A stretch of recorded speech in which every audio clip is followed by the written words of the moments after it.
Nanti ada tanggapan dari teman-teman, tapi dalam dialog ini kita tidak membuka versi pertanyaan karena dialog ini hanya dialog yang judulnya menakar, maka kita hanya menganalisa.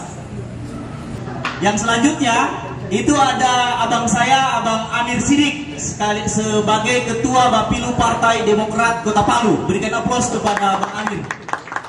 Beliau adalah pejabat Partai Demokrat di daerah, terus di Kota Palu, yang hari ini akan memberikan statement dan tanggapannya mewakili kubu dari yang konstitusional versi dapat diadakan atas permintaan Majelis Tinggi Partai atau sekurang-kurangnya 2/3 dari jumlah Dewan Pimpinan Daerah dan 1/2 dari jumlah DPC. Ini yang kita penasaran, apakah memenuhi syarat kongres luar biasa itu dihadiri oleh syarat-syarat dalam anggaran dasar dan anggaran rumah tangga. Yang selanjutnya disetujui oleh Ketua Majelis Tinggi Partai. Ini yang menjadi sorotan media, sorotan umum, bahwa hal apa yang menjadi dasar di Partai Demokrat itu ada Majelis Tinggi Partai. Kita juga perlu melihat teman-teman, apakah di seluruh partai politik di Indonesia ini ada Majelis Tinggi. Kita ingin tahu peran dan kedudukan Majelis Tinggi itu apa. Tapi sebelum itu semua, saya ingin meminta tanggapan atau muatan materi kita dari Bapak Dr. Aminuddin Kasim sekaligus sebagai akademisi UNTAD. Dari sisi hukum, melihat konvensi luar biasa itu apakah dibenarkan, dan kemudian dalam proses hukum itu bagaimana? Sore, salam sejahtera kita semua. Yang saya hormati pengurus Partai Demokrat Kota Palu, Pak Amir Sidik. Mungkin ada teman-teman lain pengurus dari Partai Demokrat, ya. Mahasiswa dari berbagai perguruan tinggi yang saya cintai. Kita bicara ini soal legitimasi Partai Demokrat versi Muldoko. Di kerajaan Dionysius, dia sudah menulis buku namanya Politeia.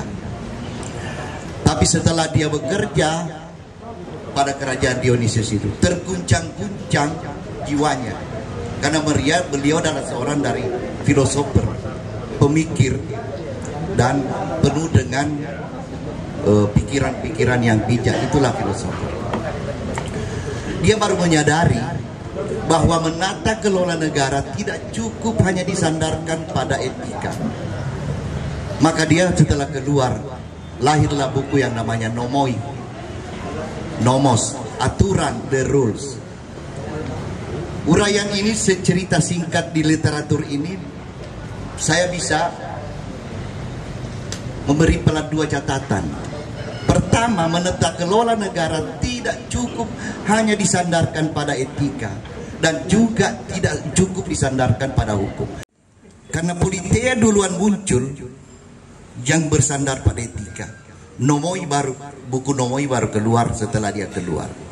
Jadi tadinya etika didasarkan, baru hukum. Itu paling tidak dua catatan itu. Nah, partai politik itu adalah salah satu pilar penyangga dalam membangun demokrasi. Pilar penyangganya. Salah satu syarat untuk disebut sebuah negara demokrasi adalah, salah satu syaratnya dari sekian banyak syarat, salah satu adalah ada partai politik.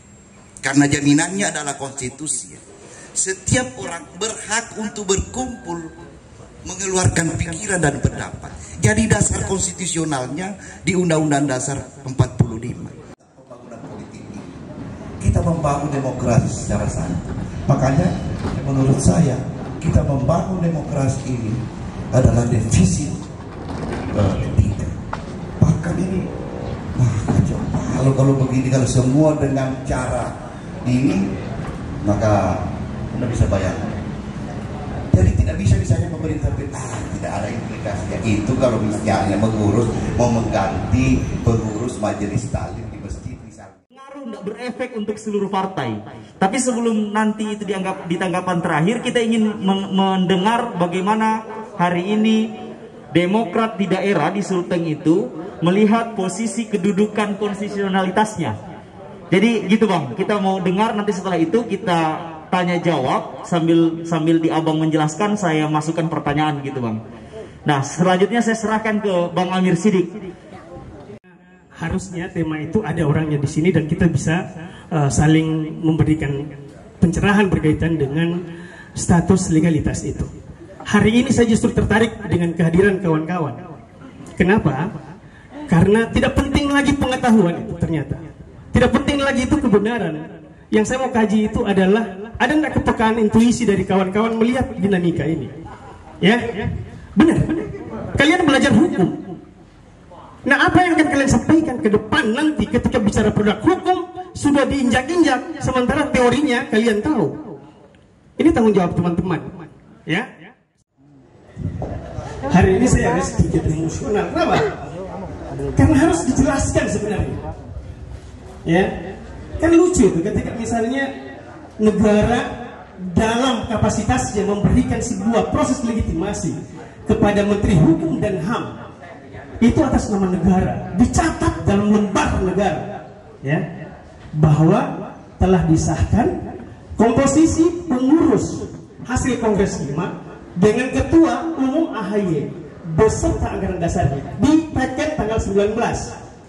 Nah, ini sudah jelas dilakukan oleh negara, tetapi ada KLB. Harusnya jangan kami loh yang melakukan itu, negara yang melakukan. Jangan. Mereka telah dicatat dalam lembaran negara. Kalau mau tunggu 5 tahun ke depan. Begitu caranya kalau mau beretika.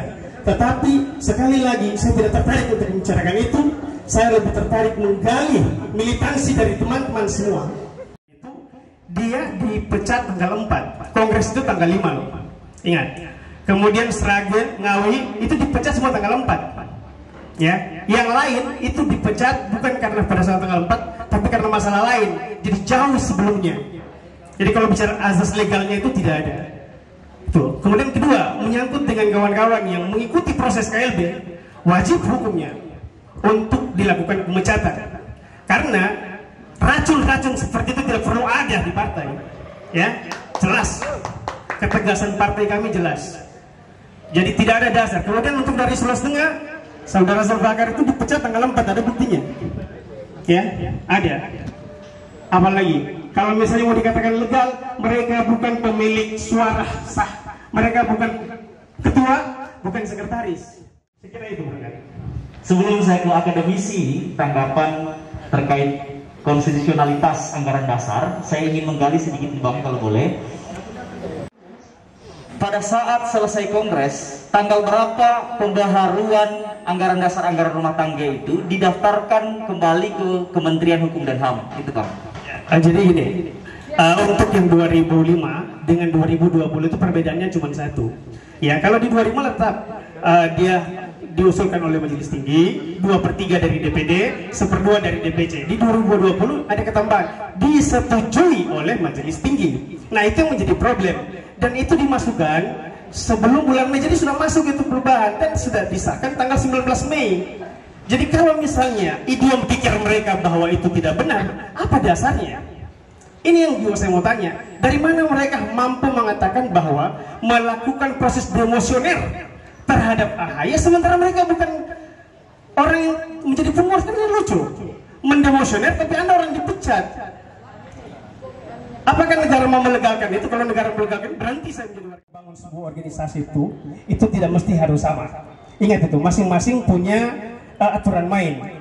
Tentu dalam perspektif dibuatnya Majelis Tinggi, sama dengan ada kan Dewan Pengawas, Dewan kan banyak. Itu lebih kepada supaya tidak terjadi distorsi sendiri-sendiri di antara pengurus. Ada yang menjadi payung.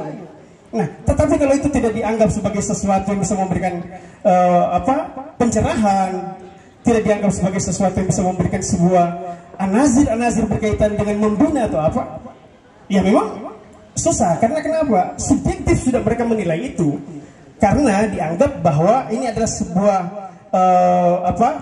cara untuk membangun politik dinasti, ya. Nah, kalau misalnya itu sudah dalam idiom pikir, apapun yang kau sampaikan itu subjektif. Jadi ini yang perlu ingat, trust itu ketika saya punya bapak tokoh politik, tidak ada salahnya dan tidak larangan ketika anak saya itu juga menjadi tokoh politik. Ya, yang lucu upaya untuk membagi-bagi kekuasaan dan membangun dinasti, itu yang salah. Saya kira barangkali itu. Terima kasih. Ya, berikan aplaus untuk Bang Amir Sidik.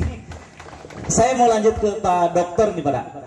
Yang pertama, saya ingin meminta tanggapan Pak Doktor, apakah proses yang terjadi hari ini di Partai Demokrat itu masuk bagian dari politik dinasti yang mengatakan bahwa setiap orang dilarang untuk menduduki jika dia harus dibedakan logika dan etika. Logika adalah bicara benar salah, sandarannya adalah peraturan tertulis. Etika, sementara etika adalah bicara elok atau tidak elok, baik atau tidak elok. Itu adalah wilayah etika. Kekuatannya adalah dari dalam. Iya. Nah, kita kan selain dari etika juga hukum bekerja. Sepanjang itu misalnya disepakati dalam suatu forum yang itu seperti misalnya Partai Demokrat misalnya yang dulu yang Anda katakan, apakah terpilih AHY itu berdasarkan tidak melanggar peraturan?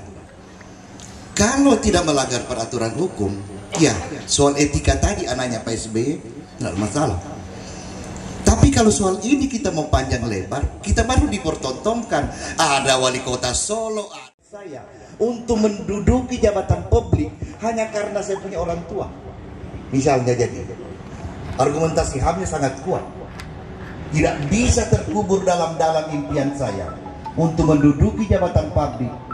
Hukum meninjau anggaran dasar, anggaran rumah tangga dan undang-undang partai politik, konstitusionalitasnya KLB dan versi AHY ini yang mana Pak?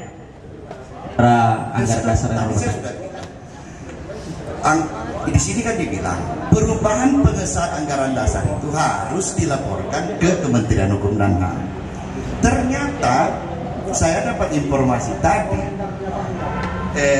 ini saya foto nomornya.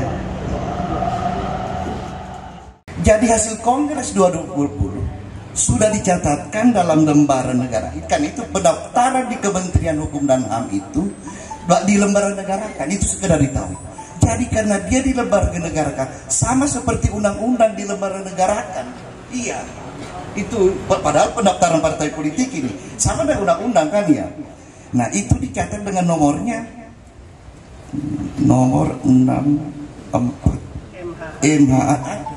Jadi secara konstitusional sah yang 2020. Makanya kalau ada lagi pengurus yang di luar ini itu yang tidak konstitusional menurut saya. Iya.